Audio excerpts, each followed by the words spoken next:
Vivemos em uma época que nunca se leu tanto e, paradoxalmente, nunca se leu tão pouco. Basta olharmos ao redor e nós vemos que estamos rodeados de palavras, sejam em manchetes, jornais, em legendas de Instagram, nos feeds infinitos. A sensação é de excesso e esse excesso não nos torna leitores melhores. Na verdade, destrói qualquer chance que nós temos de sermos bons leitores. O que se intensifica é um tipo específico de leitura, rápida, fragmentada e voltada para a informação imediata. E o problema maior é que esse tipo de leitura molda o nosso cérebro. Marianne Wolf é uma especialista em neurociência da leitura e ela nos mostra como que o cérebro não foi feito para ler. Ou seja, essa atividade que a gente chama de leitura não foi feita para o cérebro normal, então ele precisa se moldar, precisa criar novas conexões para que a leitura seja uma atividade que a gente consiga fazer. Para nossa sorte, o nosso cérebro é mestre em fazer isso. Então, ler literalmente constrói um pensamento. A gente está construindo nossas redes neurais para captar a informação que temos em um livro. No entanto, da mesma maneira que a gente aprende a ler em profundidade, com calma, com atenção, a gente também desaprende a fazer isso. E é exatamente isso que está acontecendo agora. Hoje nós estamos treinando um outro tipo de leitura, a leitura superficial, a leitura que pula de hiperlink para hiperlink, de legenda para legenda, e olha que as pessoas ainda acham que uma legenda grande, que não daria nem 15 páginas de uma redação, é um textão, é um versículo da Bíblia e etc. Então, as pessoas estão mal acostumadas com textos grandes, com textos mais complexos, e isso é um problema. Afinal, pense comigo, se uma pessoa ela é incapaz de interpretar um texto, de ler com calma, de ter ideia do que está falando aquele texto, como que ela é capaz de discutir um assunto? Como que ela é capaz de aprender alguma coisa com profundidade? Isso é um assunto muito complexo e a Marianne Wolf comenta no livro dela aqui nesse trecho. Claro que há genes dedicados a capacidades básicas como a linguagem e a visão que acabam sendo reaproveitados na formação do circuito de leitura, mas esses genes por si só não produzem a capacidade de ler. E aqui então ela mostra que a nossa capacidade de ler não é algo inato nosso. Para nós, seres humanos, ler é algo que tem que ser aprendido. Isso significa que precisamos de um ambiente que nos ajude a desenvolver e conectar um sortimento complexo de processos básicos e não tão básicos, de modo que cada jovem cérebro possa formar seu próprio circuito de leitura novo em folha. E aqui eu quero comentar dois elementos bem importantes que ela trouxe aqui. Veja que ela falou de ambiente para ajudar a desenvolver, e aqui a gente pode falar de dois ambientes bem importantes. Nós temos o ambiente familiar, que é um ambiente em que você senta no sofá, que você tem espaço, que você tem livro, que você tem todo um esquema para você ler dentro da sua casa, e nós temos o ambiente escolar. Vamos começar com o escolar, porque o escolar eu acho que tem algumas particularidades bem interessantes. Lógico que toda escola vai incentivar o aluno a ler, porque ele vai ter que ler uma pergunta do Enem, vai ter que ler o comando da redação para poder escrever. Mas esse tipo de leitura é uma leitura muito técnica, muito mecânica. Então, quando a gente está falando de leitura de ficção, ela é importante não só para você escrever bem, aprender como usar os conectivos dentro de uma redação, mas para você criar imaginário e começar a criar sua própria opinião. Tudo isso vem numa redação. Então, veja como é importante a gente ter noções de ficção, de literatura, para escrever um texto técnico. Por outro lado, se a gente também não tem isso dentro de casa, e aqui eu estou dizendo, não só o incentivo dos pais, porque comigo foi muito forte esse incentivo. Minha mãe podia me negar qualquer coisa, sei lá, uma ida no parque, qualquer coisa, mas livro ela nunca negou.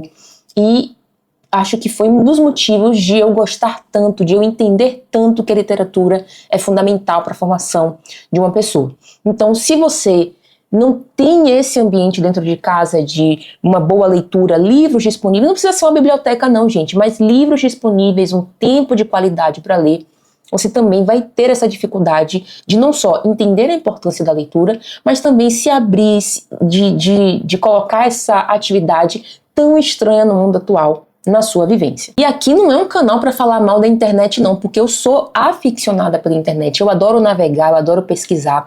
A internet trouxe a maravilha de eu poder falar com uma pessoa, minha tia lá que está no Canadá, a um clique. Ou seja, nunca foi tão fácil cruzar referências, procurar dados, achar artigos, achar pesquisas, se informar, trocar ideias. Isso nunca foi tão fácil como agora. O problema não é acesso, mas o tipo de consumo. A internet não tem obrigação e muito menos vontade de nos tornar bons leitores. O que ela quer é que a gente passe mais tempo no Instagram, mais tempo no TikTok, mais tempo em um site, em um blog, porque isso monetiza. Quanto mais gente acessando, quanto mais gente vendo, vai mostrar para o algoritmo o que as pessoas gostam e ele se torna cada vez mais forte, cada vez mais capaz de ditar o que as pessoas têm que ver, de ditar o que as pessoas têm que comentar e etc. Então essas redes sociais, ela premia o choque, ela premia o consumo, ela premia o quanto de tempo que você fica dentro do aplicativo. Basta que vejamos que o TikTok, se não me engano, o TikTok, ele te dá lá uns centavinhos, você vai assistindo o vídeo, quanto mais vídeo você assiste, mais dinheirinho ali você ganha. Eu nem sei como é que saca, eu também nem sei se as pessoas conseguem sacar. Provavelmente sim, senão alguém já teria dito alguma coisa nesse sentido. Só que aqui tá o ponto que eu acho mais importante, porque pra mim é fácil falar, eu não estou nessas redes sociais, então pra mim é um absurdo o que acontece dentro dessas redes sociais. No entanto, pra quem tá lá dentro, é algo comum. É algo comum as pessoas se exporem, as pessoas terem essas redes sociais, porque quando não tem, meu Deus, o que é que você está escondendo? Pelo amor de Deus, cara, é só viver a vida offline, é a melhor coisa que existe. Mas eu entendo que existe uma lógica por trás disso aí. E quando a gente internaliza esse pensamento, e principalmente esse comportamento, aí as coisas vão ficando cada vez mais complicadas. E vão ficando complicadas justamente porque perdemos a paciência com o romance. Se um livro tem mais de 300 páginas, oh meu Deus, eu não vou conseguir ler. Nós perdemos a paciência com texto longo. E aqui, texto longo, eu não estou falando de texto de legenda de Instagram. É um texto longo, um artigo, algo que explica uma ideia. Então a gente começa a perder a paciência, não ter mais sequer a possibilidade de visualizar a ideia, né, de visualizar a ideia de ler um texto com mais de 10 páginas. E quando a gente desiste de uma densidade textual, de um argumento filosófico, a gente está basicamente entrando em uma dieta de, sei lá, de um fast food textual. Eu já falei sobre isso, sobre os livros fast food. Agora eu estou falando sobre a ideia de você consumir pequenas porcarias o dia inteiro e quando te oferecem um prato com salada, com legumes, sei lá, com comidas que vão te fazer bem, um bife bem feito, sei lá, você fala assim, não quero, eu prefiro um hambúrguer. Sobre isso, a Marianne Wolf também comenta aqui nesse trecho. Basta você olhar para si próprio. Provavelmente você já percebeu como a qualidade da atenção mudou à medida que lê mais e mais em telas e recursos digitais.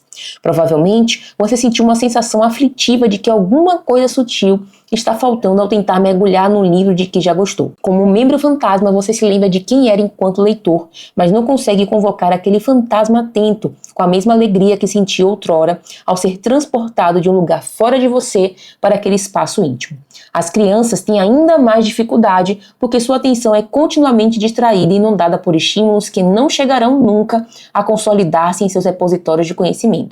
Isso significa que o próprio fundamento de sua capacidade para derivar analogias e inferências durante a leitura será cada vez menos desenvolvido. E quando a gente fala de criança, eu acho que o assunto ainda é mais complexo, porque uma criança ela demanda atenção. Uma criança ela dá trabalho porque criança dá trabalho. Mas quando a gente vai para a rotina dos pais, a gente também tem que entender que existe um dilema ali. O pai ou a mãe, ou os dois, trabalham mais de 8 horas por dia. Às vezes têm mais de um emprego.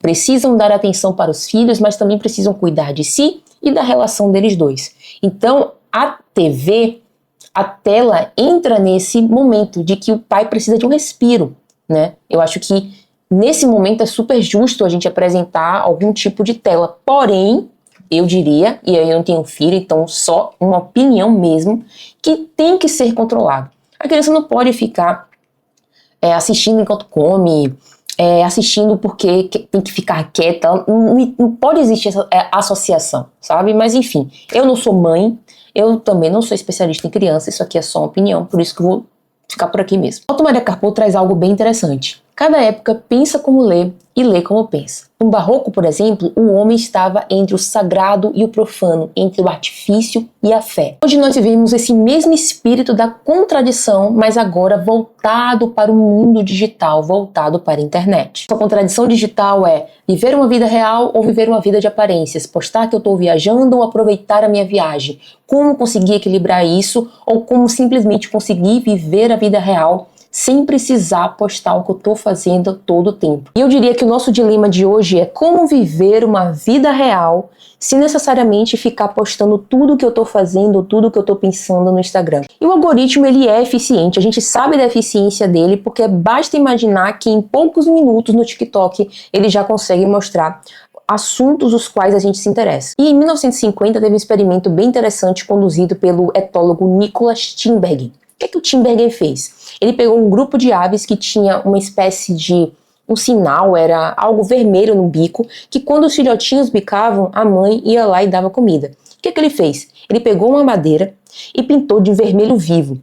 Era um vermelho bem vivo mesmo, bem diferente até do bico da mãe. O que aconteceu foram que essas aves, esses nenéns, né, tipo filhotinhos, eles bicavam com muito mais avidez, com muito mais vontade esse bico de madeira, ainda que não tivesse comida, ainda que eles não ganhassem comida. O que é isso se não um feed que vai até o limite, ele suga até o tutano do que você gosta de assistir, ele vai te mostrar, principalmente se for aquela pessoa que gosta de cravo, ele vai mostrar os mais diferentes cravos que existem na face da terra, para você ver como é que tira a pele encravada, e você vai entrando nesse mundo. Quando você vai ver, você só tá assistindo isso. E é sempre um gatilho hipnotizante, né? Sempre um videozinho que vai mostrar como é que o cara conseguiu, ou quem é que conseguiu pegar a bandeira, quando aqueles caras que correm, né, que vão pegar a bandeira. Então, gente, é sempre a mesma coisa, sempre um gatilho para você assistir até o final, para você dar aquela risadinha, aquela micro risadinha que você vai fazer aí pro próximo, porque você precisa dar mais uma risadinha, né?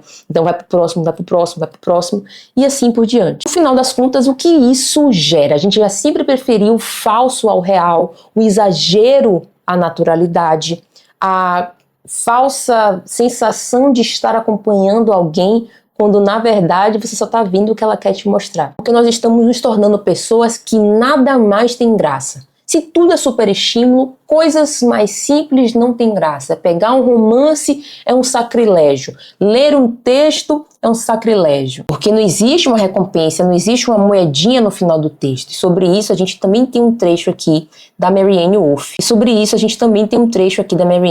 Mais importante para a presente discussão, todavia, é que a plasticidade também subjaz ao motivo pelo qual o circuito do cérebro leitor é inerentemente maleável. Ou seja, passível de mudar conforme a leitura, e é influenciado por alguns fatores ambientais-chave, a saber, aquilo que lê, tanto o sistema de escrita particular como o conteúdo, como ele lê, a mídia particular, por exemplo, o impresso ou a tela e seus efeitos sobre o modo de ler, e como é formado, métodos de instrução.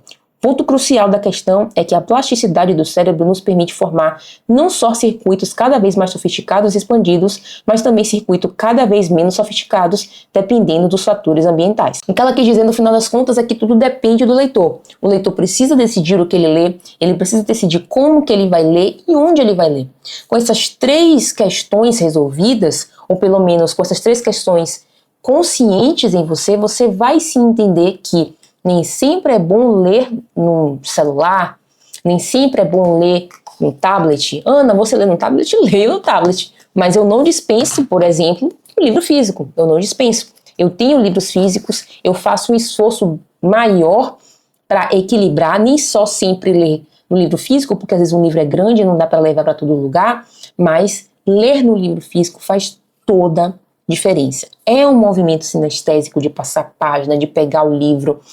O tablet você pode abrir o YouTube. Do nada, você, em vez de abrir lá o Kindle, abrir lá o aplicativo de livros, você está abrindo o YouTube. E essa superficialidade tem consequências coletivas. A gente vê discussões vazias, discussões sem pé nem cabeça, pessoas que não conseguem compreender, que não conseguem ir além no raciocínio, que só entende a superfície. E quando você vai numa ideia mais complexa, você tem até mesmo que simplificar essa ideia, porque as pessoas não são capazes de compreender uma ideia mais complexa. Então tudo se torna instagramável, que é basicamente um resumo de tudo tem que ser muito simples, tudo tem que caber numa legenda no TikTok, tudo tem que caber numa legenda no Instagram, e as coisas não são bem assim. Ou elas não deveriam ser bem assim. E mais uma vez a Marianne Wolf traz uma ideia muito interessante que ela chama de cérebro bilíngue, que é quando a gente tem que ser capaz de sair de uma leitura digital para uma leitura profunda. E isso ela traz também num trecho bem interessante, que é o seguinte: como já comentei na Ética Nicômaco, Aristóteles escreveu que uma boa sociedade tem 3 vidas: A vida do conhecimento e da produtividade, a vida do entretenimento, no contexto daquilo que os gregos entendiam por lazer, e, finalmente, a vida de contemplação. Esse também é o caso do bom leitor. A primeira vida do bom leitor consiste em juntar as informações e adquirir conhecimentos, e nós estamos mergulhados nela. Existe a segunda vida, na qual as várias formas de entretenimento devem ser encontradas em abundância. A pura distração e o requintado prazer da imersão em história de outras vidas, em artigos sobre exoplanetas misteriosos e recém-descobertos, em poemas que nos tiram fôlego. Quer escolhamos encontrar um escape em romances de capa e alcova, entrar nos mundos meticulosamente recriados nos romances de Kazuo Ishiguro, Abraham Verghese ou Helena Ferrante. Exercitar nossa inteligência nos mistérios de John Inveig ou nas biografias de santos escritas por Chesterton, ou de presidentes escritas por Joris Kehran Goldwyn. Ou descobrir a épica jornada genética da nossa espécie com Siddhartha Mukherjee ou Yuval Noah Harari. Lemos para embarcar a baixo custo nesse transporte que nos leva para longe de nossas rotinas frenéticas. A terceira vida do bom leitor é a culminação da leitura e ponto final das outras duas vidas. A vida reflexiva, na qual, independentemente do gênero que estejamos lendo, adentramos em um reino pessoal, totalmente invisível, nosso solo firme e particular, onde podemos contemplar todo tipo de experiência humana e refletir sobre um universo cujos reais mistérios superam qualquer imaginação. Ler para buscar informação, ler uma notícia é completamente útil. O que a gente não pode é só resumir isso. A gente tem que ter essa vida contemplativa. É o momento que a gente vai construir o nosso ser, a nossa alma, o nosso pensamento. Por isso que é tão importante. E essa vida contemplativa, ela vem muito de encontro com o que Mortimer Adler, e aqui eu cito diversas vezes mesmo esse cara, porque é maravilhoso. No livro Como Ler Livros, ele diz que ler é um ato ativo, e é um ato ativo porque quando você lê com atenção, você está indo para essa vida contemplativa, você está se fazendo perguntas, mergulhando em um texto. E esse ato, esse modo de ler faz completamente diferença. Porque quando você faz isso, você está resistindo a essa lógica do clique. Então você está lendo tão profundamente que vai chegar uma notificação aqui, você pode até ver a notificação. Mas quando você está tão envolvido no livro e esse livro é do seu interesse, você vai continuar lendo. E aqui mora essa transformação. De você parar de ser aquela pessoa viciada em Instagram, viciada em mostrar sua vida para os outros e principalmente de ver a vida dos outros e passa a viver a sua vida, a viver a sua verdade, a garantir, adquirir conhecimento e ser uma pessoa que de fato está vivendo mesmo, não só existindo e fofocando sobre a vida dos outros. E esse tipo de leitura, esse tipo de pensamento é o que o Clube Leituras em Série promove. Para você que não conhece o Clube Leituras em Série, é um clube por temporada. Como é que funciona isso, Ana? A cada temporada a gente lê um tema diferente. A primeira temporada foi sobre distopias, então nós lemos 4 livros distópicos e discutimos como essas ideias das distopias estão presentes no nosso mundo atual. Além disso, nós tivemos cronogramas, aulas gravadas sobre os autores, sobre o contexto de cada livro, aulas ao vivo, um grupo exclusivo para conversar numa boa, com calma, sobre as ideias. E você não precisa ler o livro em uma ordem, você pode ler o livro na ordem que você quiser, porque todas as aulas estão disponíveis para vocês. E na segunda temporada nós lemos literatura contemporânea, nós exploramos a contemporaneidade para além dessa listinha de alguns autores que confundem qualidade com fama. Se você tem interesse de conhecer, é só clicar aqui no primeiro link na descrição. Marianne Wolf fala em reconstruir o cérebro bilíngue, Adler fala sobre leitura analítica e no final das contas os dois querem dizer a mesma coisa. Ler é uma forma de pensar. E pensar exige treino, exige que a gente se exponha a novas ideias, as ideias mais complexas e exercite esse movimento dialético que é a gente aprender a discutir e aprender a pensar. No final das contas, o problema não é só o algoritmo, é a nossa vontade de mudar. Se a gente não tem vontade de mudar, é muito mais fácil continuar nessa vidinha de Instagram e rolar o feed infinito. Então, quando você decide que a leitura, por um exemplo, fará parte do seu dia, é um ato de resistência, é um ato quase político, porque você está falando, eu vou pensar por mim, eu vou tomar as minhas decisões, eu vou fazer as minhas interpretações e deixar que as ideias dos outros contribuam, mas que não sejam o core, que não sejam toda meu arcabouço teórico. Ou seja, eu não vou me basear e não vou dizer que a minha fonte é uma notícia do Instagram. A internet molda, vicia e destrói, mas ela também pode educar, conectar e inspirar pessoas. A escolha é nossa e só o tempo dirá se nós estamos fazendo a escolha certa. E eu te vejo no próximo vídeo.